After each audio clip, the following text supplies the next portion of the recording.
Alright, bam. So, here today with my boy Nikki Bascome.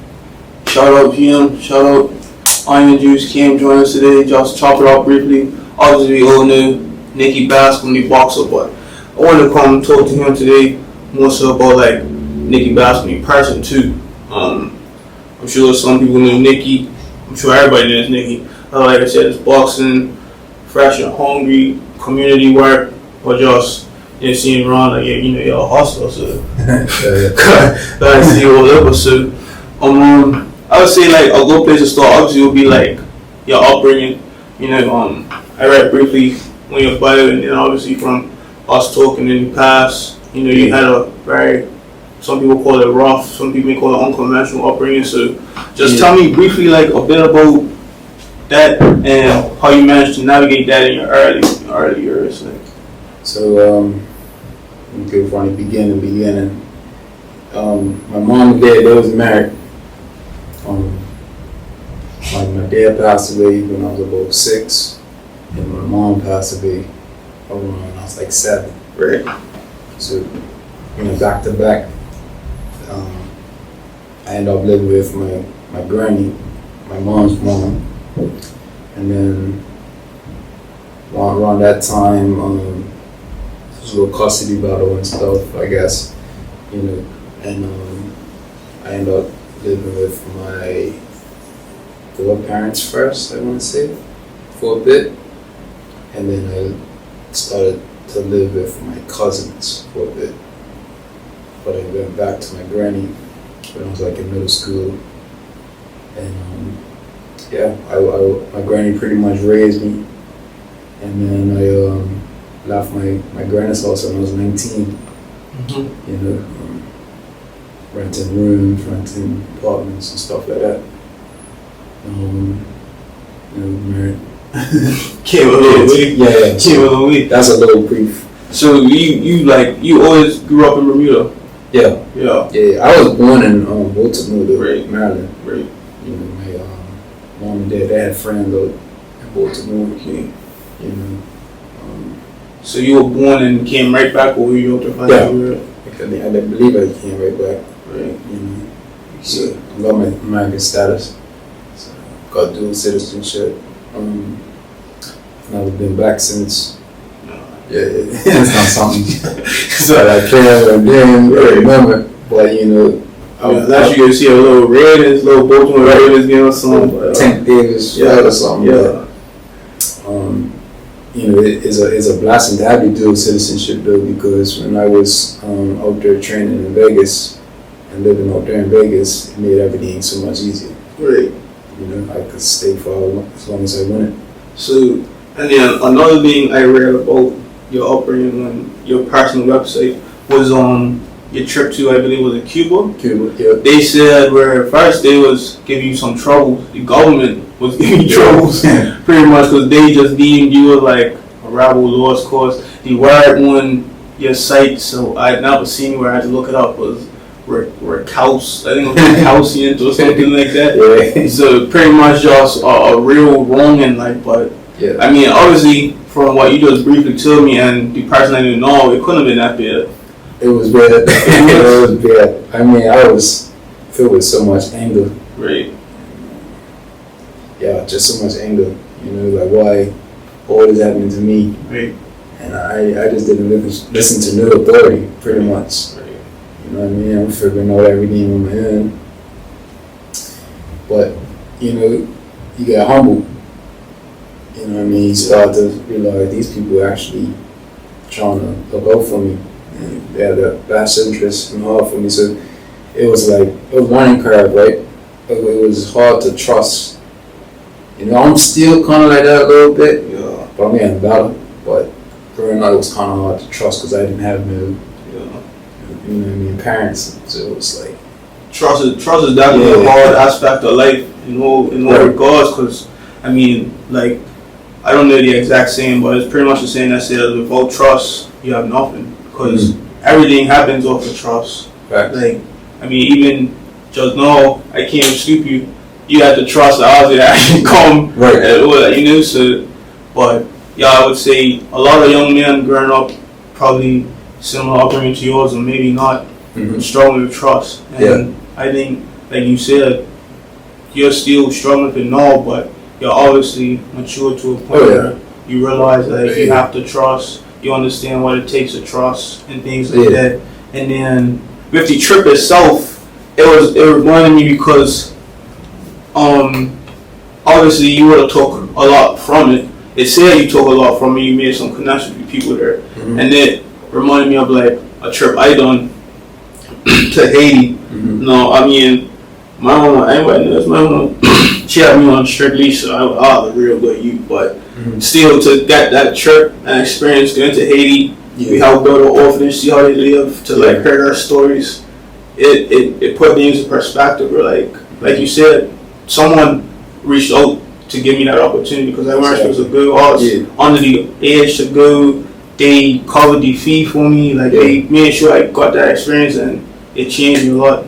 So yeah, for sure, like I say all that to say, anybody watching, like take opportunities to go overseas, whether it's like Habitat for Humanity, I know about Raleigh, whether it's under the government, like just go expand your horizons. And anybody going through something, you might see yourself as like some tough, rigid, like unapproachable person. Just take that lunch, go Haiti, go Borneo, go live in the jungle for a couple of weeks, learn about yourself, and you might really realize some things, you know? Yeah, open up your mind, because it's a big world out there, and you will realize that everybody's got problems. That's one thing that I took from my trip, was that, there's plenty of people that have got stories. So for me, it was like, I can't let this be an excuse for me to act the way I'm acting. You know what I'm saying? Because you got these people in poverty and they're happy. Yeah. You know what I'm saying? They're blasted, like thankful for life.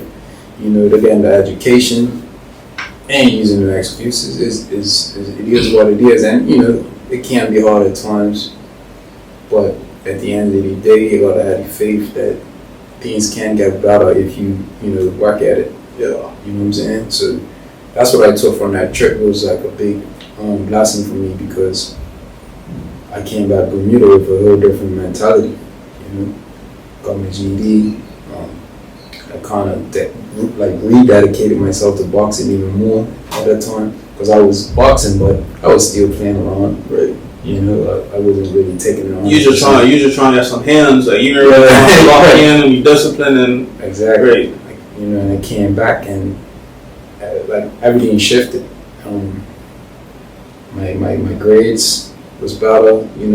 Teachers saw a difference in me, because at that point it was becoming like, if I don't change now, I just felt it in my. If I didn't change like right now, I'm gonna end up there. Only end up in prison. Like, I just felt it, and like I'm kind of a spiritual person now, so like that's God talking to you, For sure. And you feel like when you realize that you had to, did you find yourself having to like cut off certain people and habits and? Yeah, I didn't like totally cut them off. It's just like you go on your own path. You're still my brethren, still got love for you. But I'm not on that right now. I'm got my eyes on this. Yeah. So it's just, I'm just walking my path. It's no this, it's no love lost. It's just, I have to make these changes for myself if I want better in the future. You know what I mean? And that's what I end up doing, because I ain't got no parents. And I could just remember, I want to say what my teacher was still telling me, like, if you don't change, like, you're gonna be way back. You're already way back. You know what I'm saying? But if you don't change now, like, you're about 21 and everybody else is in college and graduating and stuff, you're gonna get left behind. Yeah. And that was like motivation for me, because it was like, I wanna, stay with my peers. Like, I don't wanna get left behind. Right.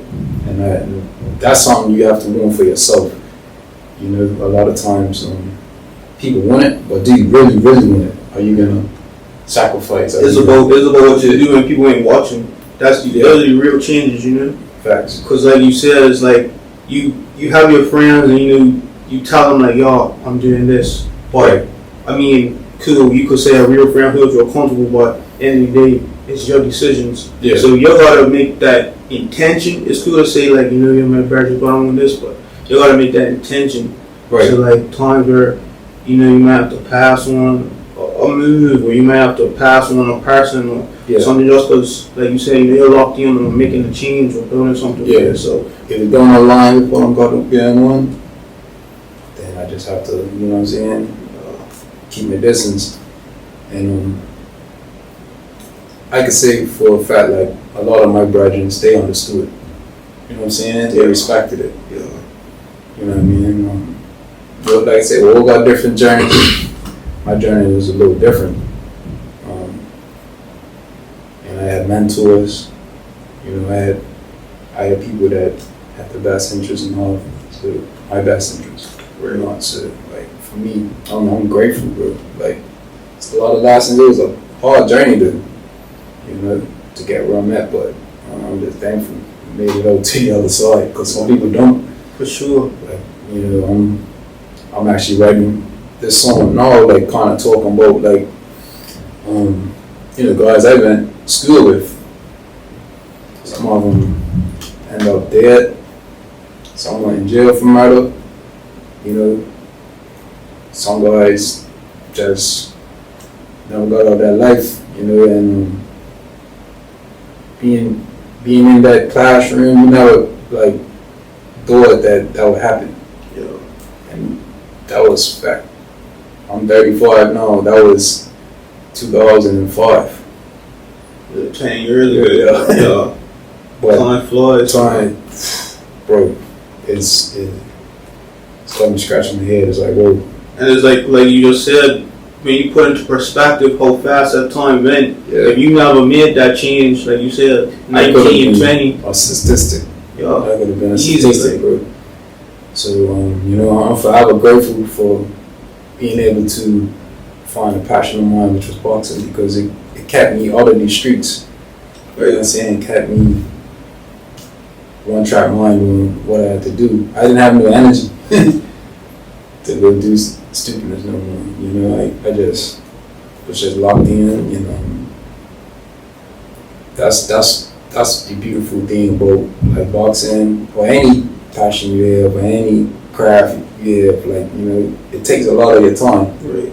So you're able to, you know, block out all the negative influences. And as a part of like your road to where you are now, would you say like, because you said you lost your mom at 6 and your dad at 9, right? All the way around. My daddy was about 5, 6. My mom was about 7. Because I remember my mom more than my dad, because I can remember for a fact my cousin Robin took me to the hospital to say goodbye. I can remember that day vividly. It's kind of scary, like how clear I can remember. I didn't know what was going on, you know, but she thought it was best to, like, you know, say goodbye, like, and, you know, that day has stuck with me ever since. But it's been, you know, motivation for me to make her proud, make my father proud. So yeah, bro. I was gonna ask you, in regards to that, like, do you think now that you're maybe at peace with it? It is not something that, because you said growing up, because of that, or part of that, it was filled with anger. Yeah. Do you think now you're past that? You're just not really anger. It's more of like a understanding, and you just, you know, you, like, it's pain, it's grievous, but you kind of understand now. Like, it's part of the word that shaped you. There's a part of me that I probably won't fully get over, but I'm a lot more at peace now than I am than I was at 13, 14, 15. Like, you know, even when I was like 18, 19, like, you know, it got to the point where I was like a little envious of some guys, like, you know, with the parents, you know, it was weird, bro. You know, but I just locked in, man. You know, I knew that if I didn't make a change, nobody was coming to save me. Yeah. So it was like I just had to make a change. That's how I still am. Like it's like my family depends on me. You know what I'm saying? I'm the man in the house. Yeah. You know, my decisions make a big difference. Like if I don't do the right thing, you know, my family suffers. You know, so yeah, I'm grateful. You know what I'm saying? I was able to overcome it, but to get to the root of your question is always gonna be a little piece of me that wishes, what if? You know what I'm saying? But as a man, you know, you suck it up. I got emotions, but I'm able to channel them emotions more now. Like, well, I always have with writing music. That's therapeutic for me. What you was talking about earlier. That's something that I've always done. Even if I don't release music, I'm always like listening to beats. I'm always writing. Even when I was in training camp, and that's just something that I always like for me. You know, because sometimes it's hard to express yourself as a man. But I've always found it easier for me to express myself through music. That's just a gift that I've got. My brother would tell you, when I was a little kid, and you know, my parents were going, I was quiet. I didn't talk to nobody. He used to call me Most, because I would just be quiet. I didn't say nothing. Yeah, like yeah, it was just, I didn't say nothing. I was a little kid, and he used to call me Most. He still calls me Most to this day, and you know, I can see why, because I'm still like that. If I don't really know you, I'm kind of observant, because I'm that trust factor that we talked about earlier. Like I'm still trying to see if I can trust you, because you know that's my trauma. But you know, I'm more mature now in that aspect. I'm learning to, you know, just take people as they are.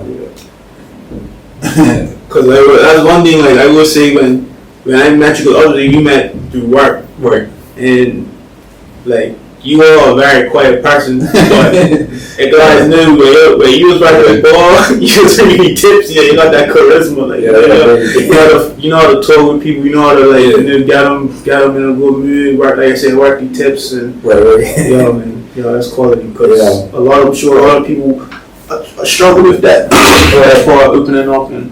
Oh yeah, trust me, I struggled with that for years, bro. Like you know, it's like a confidence thing at one point. Because I didn't want to be misunderstood, you know what I mean. So, but once I know you, like, and I feel like, you know, I open right up, bro. My wife would tell you like I won't shut up. I'm a joker, you know what I mean. You know, I'm always got ideas. I'm always ambitious. I'm always like just yeah. But that's only if I trust you. You know what I'm saying, but.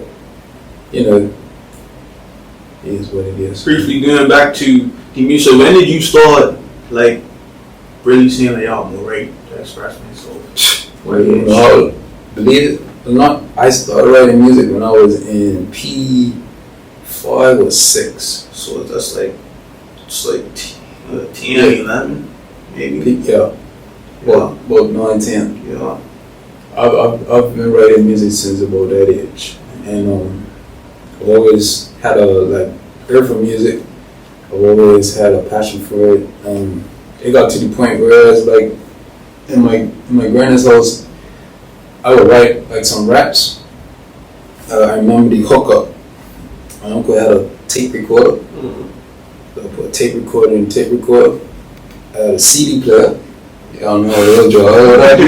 I'll tell you. I think I had a lot of Johnson book called Ability CD player era. So I had a CD player, and I one of my classmates, they had used to download CDs or whatever, and had beats on it. I had the beats in the CD player, and then I had a speaker that I hooked up to the CD player. Press play. Right. On the CD player, the beat would play, press play on the record button, that would play, and then I'll rap. And then they had your little recording set up. And I have it on tape recorder. Jeez. Yeah. You said this when you was like 9. Real amount. So what's this, bro? This must have been like what, like late 90s or something, early 2000s? 90, 99, 98. That's clean. Yeah, I was clean. And then like me and my boys, like for some reason we always used to like battle one another, like just for fun, like it was just sport, like with boys, like you know what I'm saying, growing up. They do battles in Spice Valley. There's a time in Neptunes was on Clips. Yeah. That song grinding. So we used to make the beat with our pencils. Clips was lost, yeah. And then we used to rap over it in class and stuff. God. And I just kept rapping, and then my boy Bang, rest in peace to Bang. And then my Bang, he had a uncle, Mikey. He had a studio at his yard. That's probably the first time I was ever in the studio. I learned about mixing and stuff, and it was a wicked experience because I used to make music, go home, listen to it, and then also it was just something that I just like to do. It was like therapy, and like I was saying earlier, like music really meant a lot to me because I learned a lot through music.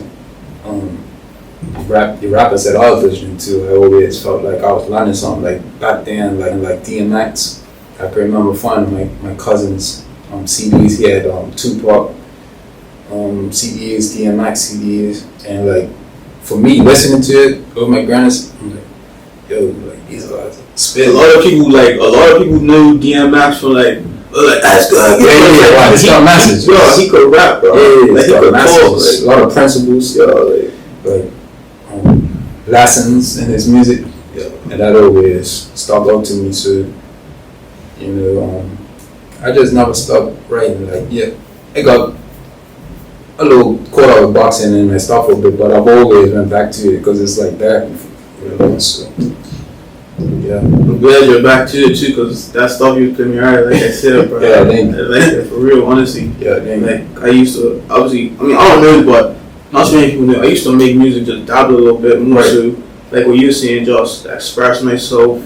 You go, like all the studio with my boy Kev, we always would prank out like 3-4 songs.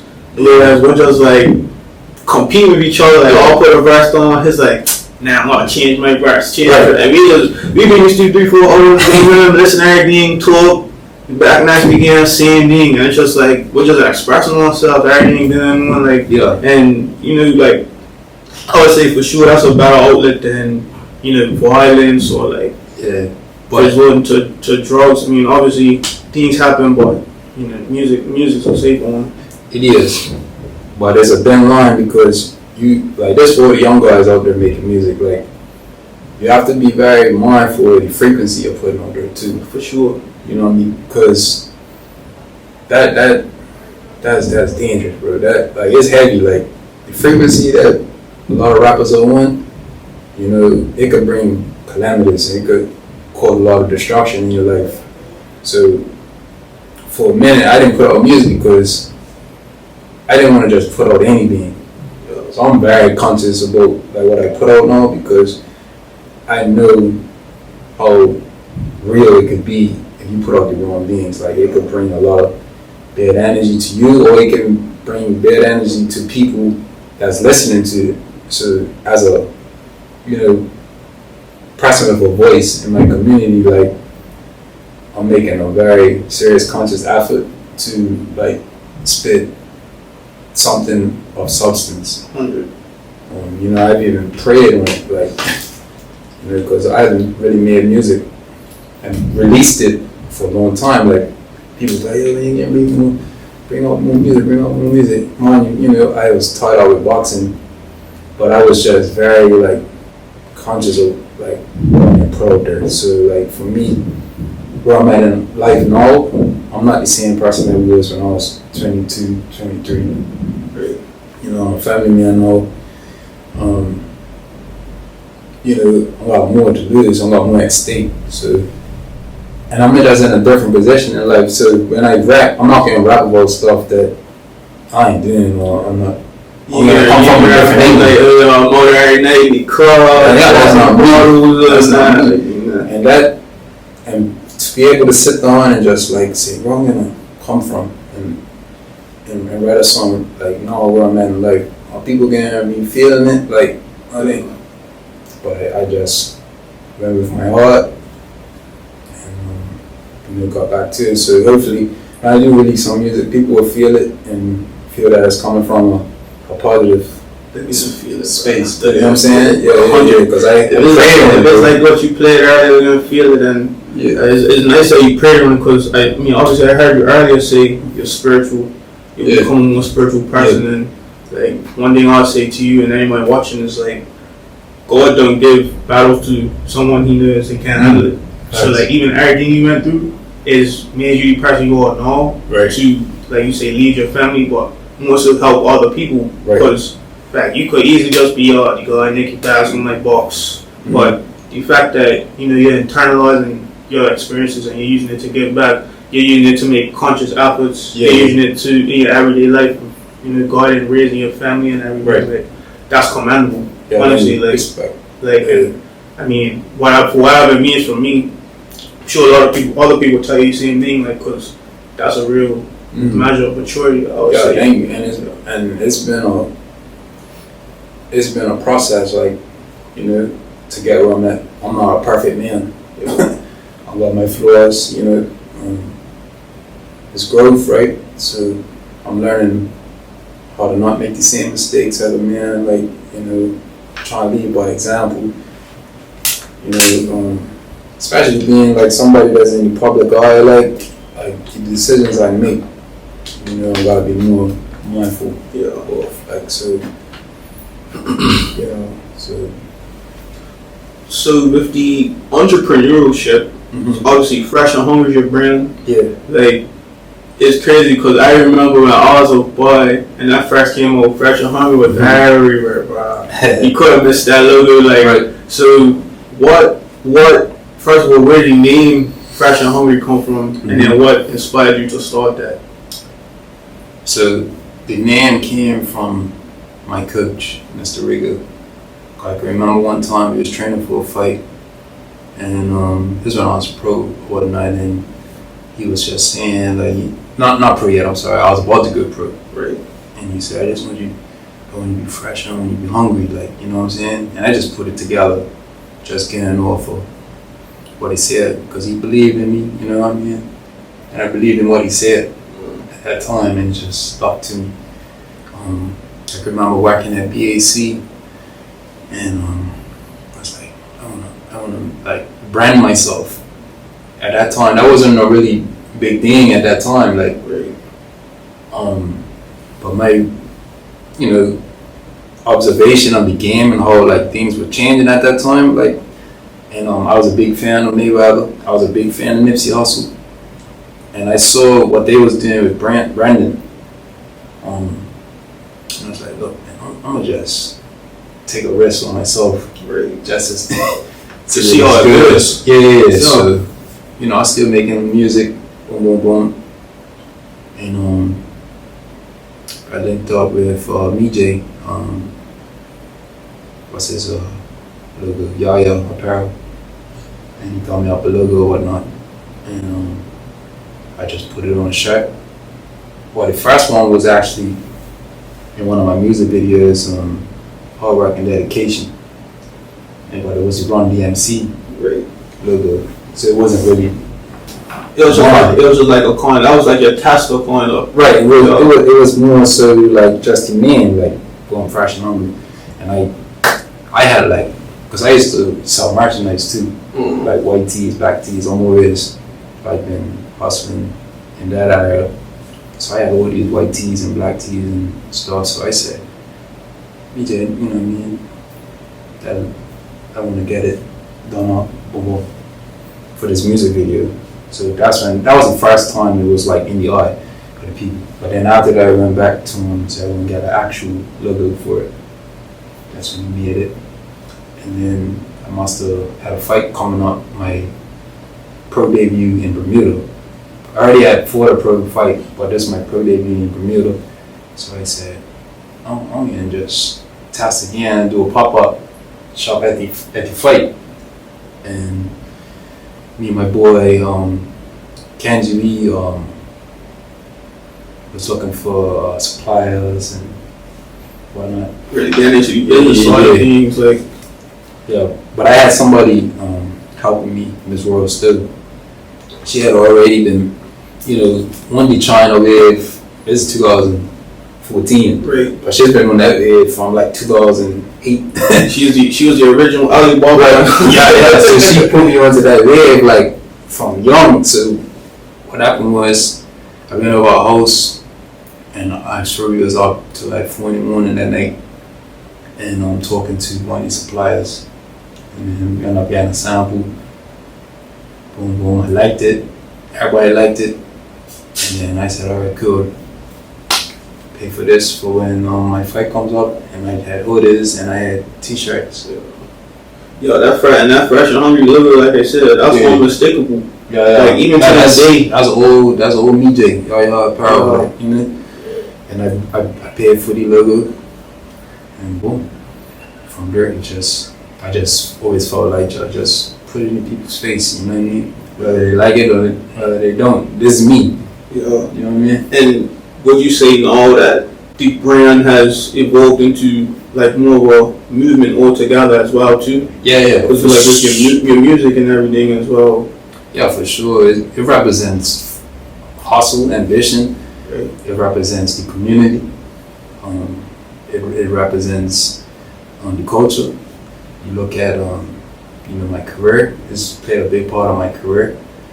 And also I got the gym, Fresh and Hungry Boxing Club.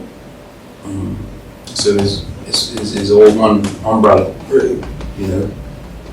I'm more proud of the gym than anything because I'm able to teach what I've learned over the years and give other people a chance to develop the craft and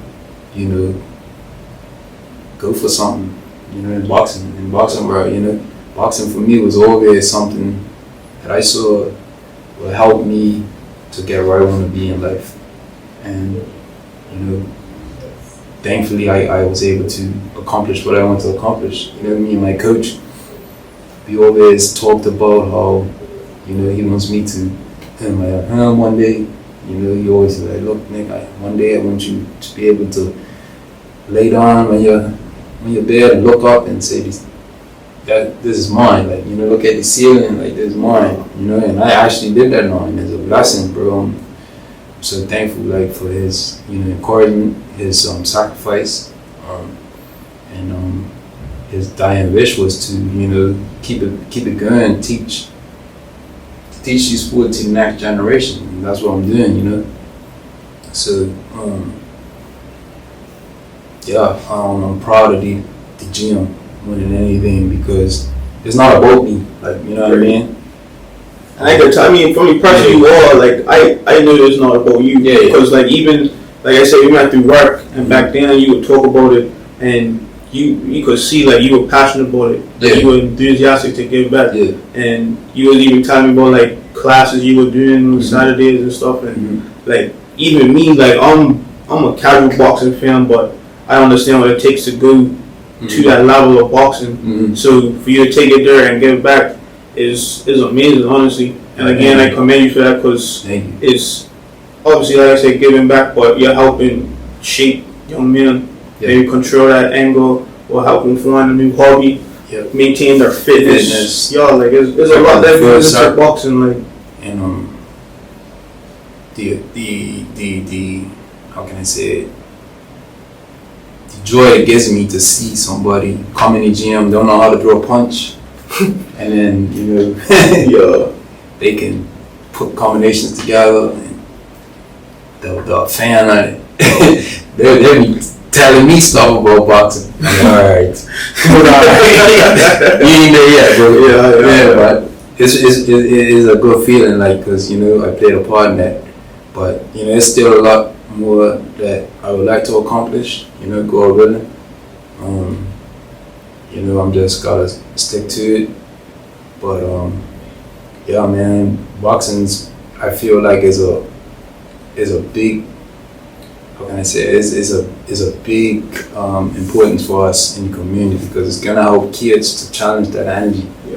You know what I'm saying? It's gonna and then help guys put the guns on too, maybe. Yeah, for sure. Because I mean, obviously that's a whole topic, but a lot of things could be fixed with like a good skirmish, like. Yeah. Feel me? Sure. You ain't gotta beef with your cousin. You ain't gotta want to kill your cousin. Just go throw some hands. Yep. Lose a buzz, the birds. You guys sit up, talk about it, boom, squash, and hopefully the work you do implements that change. Yeah, man. And just not the only boxing topic. What was the turning point for you? Because with talking about your brand, you mentioned going pro. What was the turning point for you where you realized, okay, I could take it pro? Because earlier you were saying you went from like messing around with it, you went on the trip, had the experience, came back, locked in. Yeah. So then what from there made you say, alright, I could go pro? I would say one of my biggest inspirations was probably Mayweather. Right. You know, I'm 16 and Mayweather's in his prime, and just seeing him like do what he did at that level at that time was like inspiring. It's like, you know, I want to be able to reach those heights one day. I met Mr. Riga, and his style of training was kind of different from the other coaches. He was more so training me to be a professional. Right. That was his vision for me, and it eventually became mine. It's like, okay, like I was saying, you got damn talks, like, you know, I want you to be able to get something out of boxing. And I must have done one more Golden Gloves, and after that, we turned pro. And so was Golden Gloves like an event? Or? Yeah, Golden Gloves is an amateur boxing tournament. Okay, it's pretty prestigious. So, you know, I didn't succeed in that one, but it was a great experience. And turned pro. I was about 23, going 24. Yeah, 24. I had my first fight. Came back, Bermuda had my second fight, and my journey was a little bit of like up and downs because of, you know, the opportunities here were very limited. Yeah. So it was kind of like I was trailblazer. So who you was even sparring with, like, to really like you was training her? Like, did you have like quality training, sparring partners and all that? Yeah, I had people that I was able to spar with. Her amateur boxers, guys that were competing already, and Mr. Riga thought it was good that I traveled overseas to get more sparring, like just to, you know, have my skills a bit better and give me more of a push. And we went to Orlando, where his grandson was, and he linked up with some gyms out there, and I got a lot of sparring out there, and yeah, he came back, Bermuda, different fighter, for sure. But that's something that I would like to do as well, but it takes funding, it takes, you know, people that are like fully dedicated at.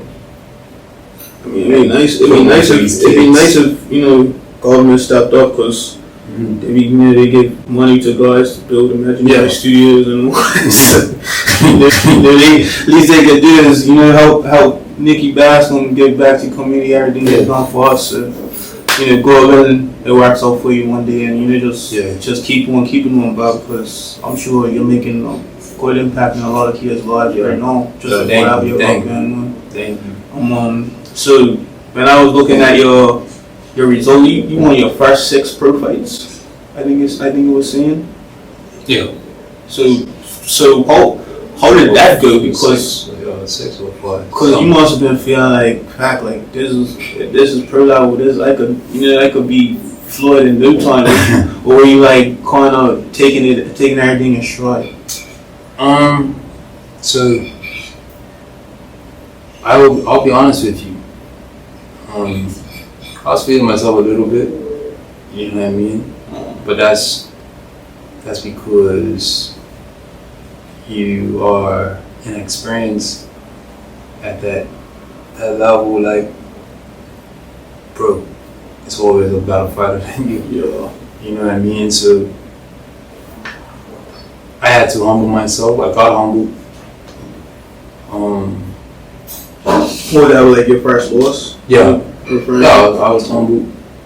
Came back, and I just looked at boxing different after the humbling experience. You know what I mean? Yeah. So, yeah, I'll be honest.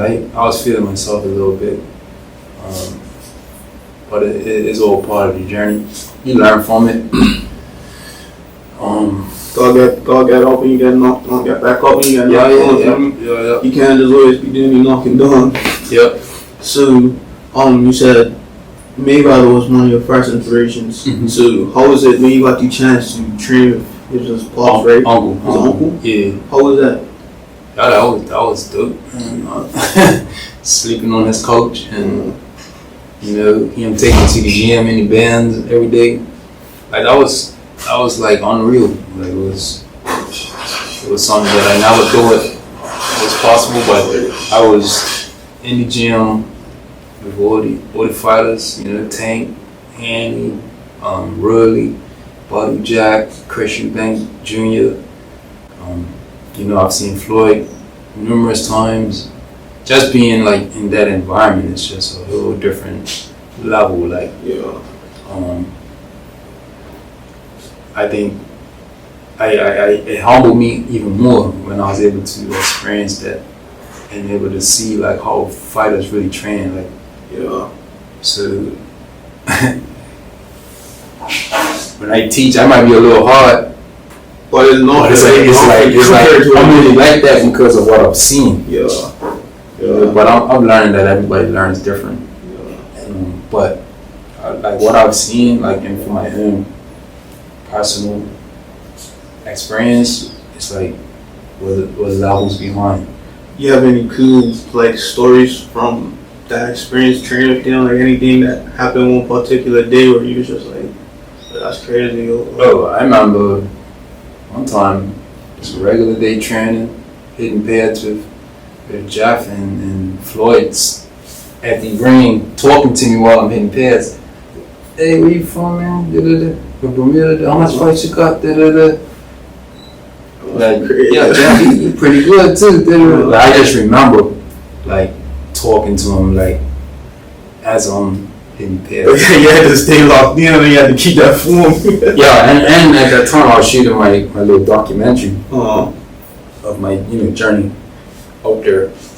But my cameraman, I think he was a little starstruck to the point where he couldn't really catch me too much. He caught on a little bit, but yeah, that was cool. And another time, I must have been back out there for a training camp, and I'm by myself, and I'm just walking through the casino, and Floyd hit me up like, "What's up, champ?" Yeah. He knew me. Yeah. He knew that Jeff trained me, so it was like that was cool. Yeah.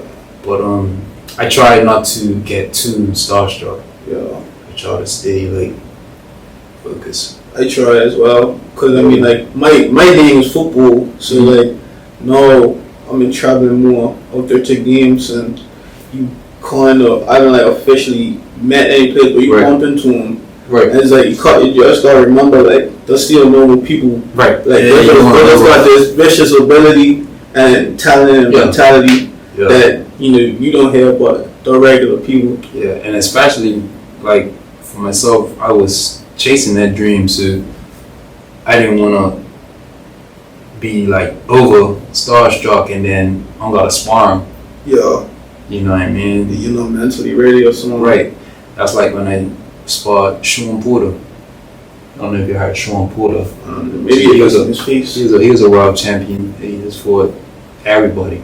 He just fought Terrence Crawford, Danny Garcia, Errol Spence. So I had sparred him right after he fought Errol Spence. Mm-hmm. And you check that fight. That was a war. And I could remember I had done like 4 rounds already with his stablemate, and then he was just like, "Hey, cook, let me get some ramen there with the cook, yeah, cool. And I was locked in because at that time, I was like 2 weeks out from my fight. This was a big experience for me, and I could just remember like being locked in sparring.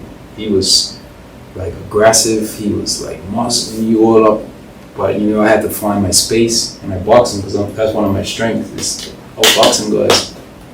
Yeah. So that was a great experience. He was real cool, real professional. Yeah, I got plenty of stories, bro. Plenty of stories. I remember one time I sparred. This was right after my knockout loss, and I'm still trying to get my parents' confidence back. Right. And they threw me in with this prospect. He had the same record as me, and this is my first sparring out there, first sparring since my loss, and for some it was like this was like make or break if I really wanted it, and I could remember everything just switched on, and we had like good runs, like a good 6 rounds, and the guy was like, yeah man, things you're pretty good, you're strong, you could box, Now this guy, Andres Cortez, is like ranked, I think, number 1 or number 2. In your division? No, lightweight. Lightweight? Yeah, because I was light up. Right. Back then I was walking around at 150. He was built like around the same weight. Sparring. But this kid, every time I went out there to train, he would always want to spar with me because he liked to work. The guy was good, man. He's a real good fighter. But that was like a make or break. And I can remember afterwards, Jeff was like, "I'm real good at it." So you would say like every kind of notch where you got like a new sparring partner, or like you went to a gym to, like you say, Floyd spoke to you, you had these little moments where things just got realer and realer, and it's levels. Yeah, like you say, you realize like, because say you pull up to these bands every day, you see these guys, that's Javante is right next to us in the park on Javante there, is just chilling when you film before he comes in. Like it's a different environment, you know what I'm saying? And it can make or break you. Yeah. And another thing I would say is like a lot of those guys, in reference to like not being starstruck, I mean, they probably might have similar upbringings to you, or like not even as hard as you. Right. So you could take that, like where when you see put your chest out to know like, all right, like fact these guys might be next best thing, but I know I'm earning my place here. Like I'm come from the mud. I'm earning. I'm growing it together. Yeah, for sure. So that's clean. And I remember again when I was younger, just seeing that when the music you was training from, that was big. I know like I said, I'm not even crazy about boxing, but I know I just as a younger man, someone that likes sports, like I felt pride. Yeah, for sure. It was a great opportunity. Even though I never got to like officially fight in Vegas, right. I got a lot of sparring in Vegas. I learned a lot. Like being in that environment every day, waking up going for my runs, then going to the gym for about 2 o'clock every day. I saw every champion of this era. Yeah. You know what I'm saying? Pretty much. Walk in that gym, I've watched live media workouts, watched how they think, how they process. That was a blessing. Like it was like God was giving me the playbook. Yeah. Like you know what I'm saying? And I'm trying to use what I've learned in that experience to help the next generation. Haven't seen just one last one. I haven't seen that level. Would you say that you would have liked to be at that level of like stardom and fame and money and all that, or are you content with how it played out? Like, do you feel like maybe you could have gone a little bit further, but you didn't want the glitz and glam? Because I mean, obviously, you see now what Floyd's going through. I mean, that don't have nothing to do with like his actual boxing ability, but it's more so of like the heights he got to because of everything. You feel me? Yeah, I'll be honest with you. lot of people might get mad at me. My goal was never to really be a world champion. My goal was to get a better life. And I knew it would take discipline, hard work. I would have to be a winner. You know what I mean? I knew it would take that, but I was never one that I want to be a world champion. Some people might not agree with it, but that was never my goal. My goal was to battle my life, and I was able to do that through my career. So my career may inspire the next one to be a world champion. Who knows? Yeah. I just got tired of the lack of opportunity, or it just got kind of annoying if let's say I have a boat and then this happens. This gets kind of big. Yeah. I'm missing out on my daughter's life. Yeah. And over the years, it's like I ain't gotta prove nothing to nobody. I'm not trying to be the baddest, or boxing's just part of me. Yeah. But that's not all who I am. I want to be able to enjoy my family. I want to be able to, take trips with my family. I just want to live outside of just boxing. That's admirable that you're secure. Yeah. Because a lot of guys, you got guys that wouldn't even run as far as you to train in Vegas, but they tell y'all, I could have been nice, and I should have been this, but the fact that you literally was there, and I said, you're securing yourself, and like you said, you was missing important events. You had that maturity to say all right, cool, this ain't for me. There's more important things to worry about. I'm gonna just do what I'm gonna do and take it where I take it. Yeah, and as you get higher in the sport, you need to have the right resources. Yeah. And I felt like I outgrew Bermuda to the point where it's no diss to nobody, but I just felt like I outgrew a lot of things mentally, preparation wise, and in order for me to prepare at the highest level, I need sponsorship. I'm not the type of guy that likes accent. I got that. I got that for sure. It was a lot of family, I'm married now. It's not for wrong with boxing. I don't hate it. I'm thankful for everything, but I want to be in a better position. I don't want to be scraping just for a fight. Having said all that, dude, just stability. Hypothetical.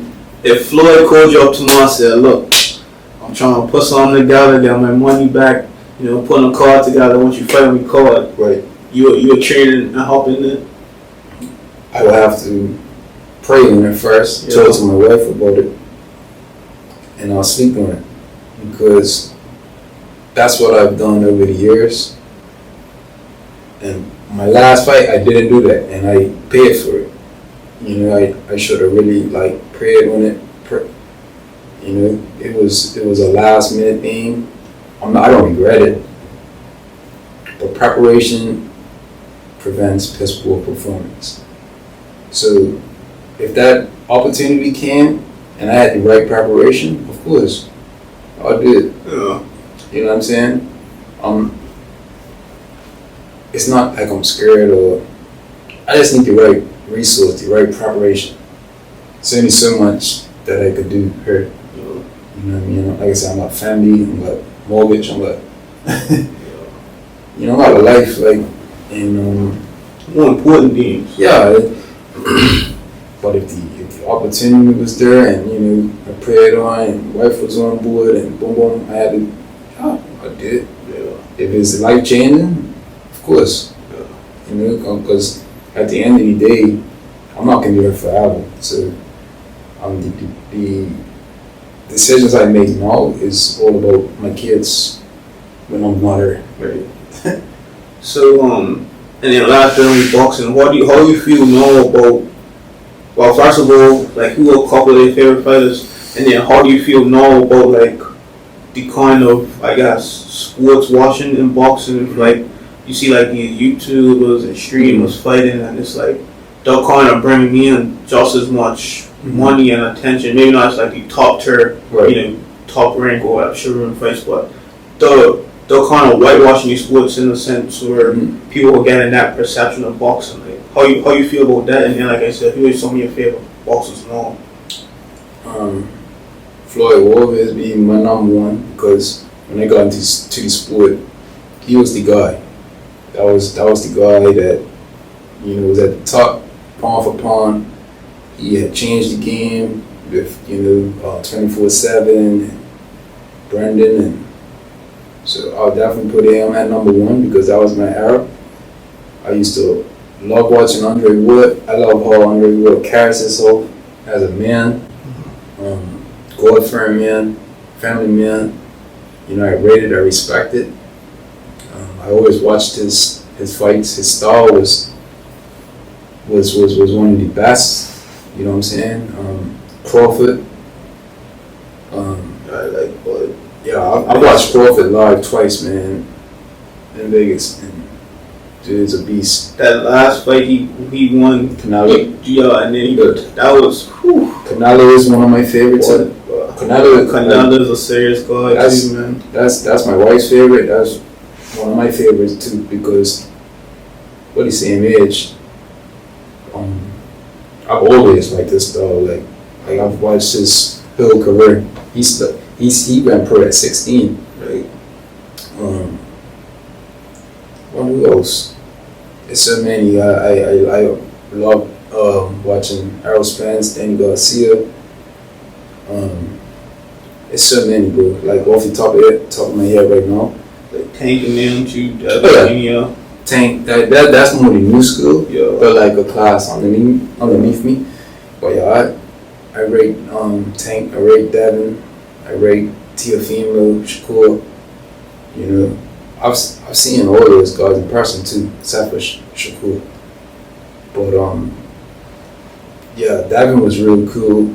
Like outside of the cameras and all that, he was a real cool guy. I used to train in the gym with him at the same time, all the time too. So watching him as well was like a big thing for me because I watched his rise. Like, I remember when the guy, his motivational speaker in there is like a pen.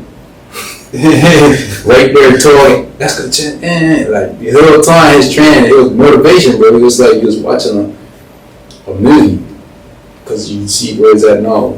They up there, they come from Oakland. They come from the streets. You saw the street guys in there. Guys are pulling up to the gym in Bentleys and Ferraris and stuff. So you know what I mean. I watched Tank spar at Mayweather's gym the day that Mayweather was like, yeah, I'm gonna sign this guy. I was there. I remember that day. This had to be when. Was it Floyd getting ready for Andre Berto? I was able to watch Floyd spar and all that. The gym was packed, I remember seeing Pusha T in there. Yeah, that must have been crazy too because you say you like clips growing up and all that. So yeah, like a lot of these stuff like that actually came to fruition, like with these guys' career. Like I kind of witnessed like the come up. It was a great experience, bro. I remember watching Floyd spar and I was like, man, this guy's a master.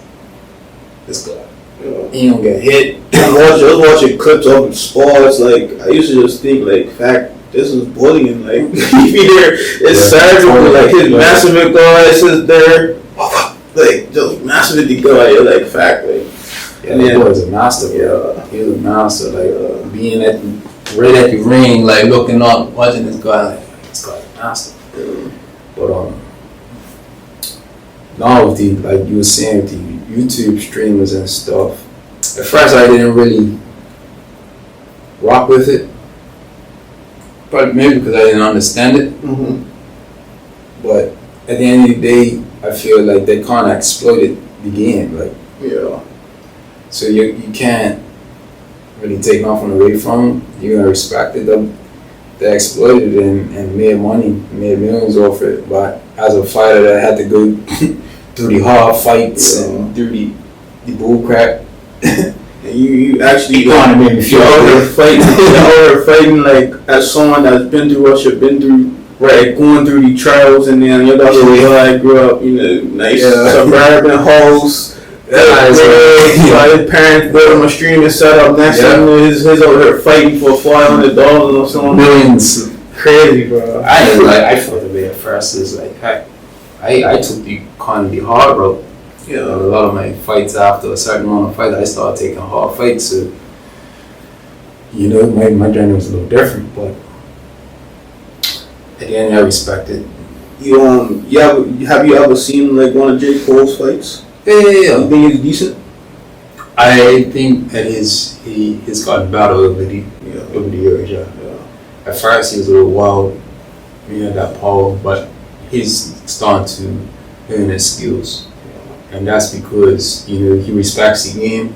He takes his training camp seriously. He's got good coaches. And he's active. Yeah. So you're gonna get better. Yeah, and I was seeing interview about like his his promotional brand. Right. They like really care about boxing. Yeah. And he has a strong passion for the female boxing, which is nice to see. Yeah. He done like I think it was like had three different fights with Serrano and the other girl, I can't remember, but yeah, it's nice to see because like you said, I feel like recently his taking it a bit more serious. So if hopefully he continues to take it serious, because who knows, he could be like the first streamer to actually properly make that transition, maybe gain some respect and. I think he's done it. No, to be honest, he's at the top of the top. He on Netflix. Yeah, it's big money. He's at the pinnacle. So last thing to talk about before we got out here, family man Nikki Bascome. Spoke about earlier, know you and your host, married. Yeah. You got just one kid, no, right? What? Two? Yeah. So my wife's got a son. Okay. That's my son. Oh, okay. I didn't know that. Two. Okay, nice, man. So tell me about that. Like, just break it down because my last guest, Cam, he's been married recently, and we just spoke about like the importance of marriage because I find like the older I'm gotten, I realize the importance in marriage because you want a partner that's got a good head on their shoulders, committed, got goals, and I mean even the small stuff like living by myself now, coming home after a long day, I'm hungry, they like cook you some or just so break that down for me. Pause that being for you. I'll keep it simple. A man who finds a wife finds a good thing. Right? We as men, we need that other half to help us get to new heights. Yeah. You know what I'm saying? Two heads are better than one. Yeah. And like I said, my song that I was getting you earlier, just got her ways, I got my ways, but we're compatible. It's not one man dominant and she's dominant. It's 50-50 or 100-100. You know what I'm saying? It goes both ways. My wife's been there with me from the beginning. She's seen my highs, she's seen my lows. She's always supported me. She's forgave me for my dumbness. That's all I can say I really care about is my family, my wife, my kids. And when I look at it, like when I was at my lowest, like who was there? Right. My wife. So at the end of the day, like, having a wife is a great thing for a man, especially a black male. You know what I'm saying?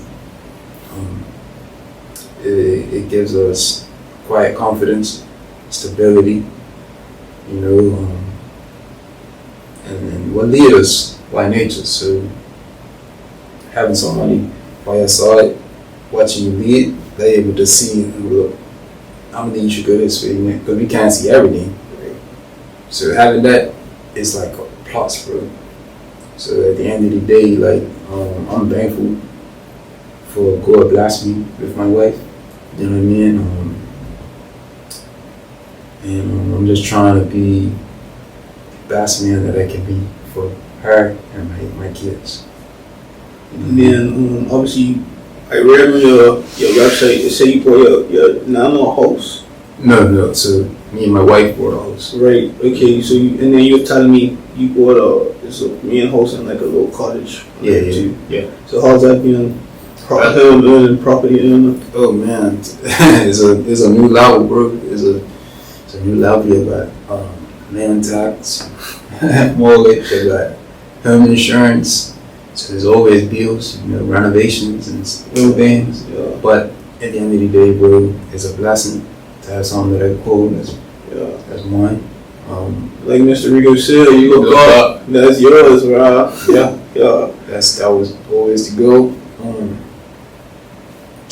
Yeah, man, I can't be more thankful for what I got. You know what I'm saying?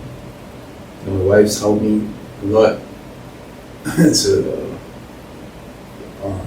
I'm thankful, bro. I can't even say nothing else. Yeah, no, that's understandable, man. But, honestly, it was a journey with the house too. I just like renovations and stuff because I don't have nobody to guide me with the house, and so a lot of things I pretty much learned off of experience, questions. You know what I'm saying? If I would have my daddy or somebody, he would have been like, no, still just, you know what I mean, little things like that. But I learned a lot, through having a host. Like mentally, it's changed me. Yeah, but it's a blessing, bro. that's nice, man. Yeah. I'm happy for you, man. Yeah, thank you. Hopefully everybody, all my brothers out there are married, got a little piece of the rock, settled on, family, and then we always pull up fresh and hungry GM. Again when he pairs. Yeah, but man, hey, I appreciate you today, stopping in. You say you're gonna pop out to your middle fast and all that. I've got my daughters, man. My daughters can be dancing, so it's okay, and just man. Appreciate you stopping by, chopping it up, and keep everything going. 40 back to your future. Yeah, thank you. That was a dope combo.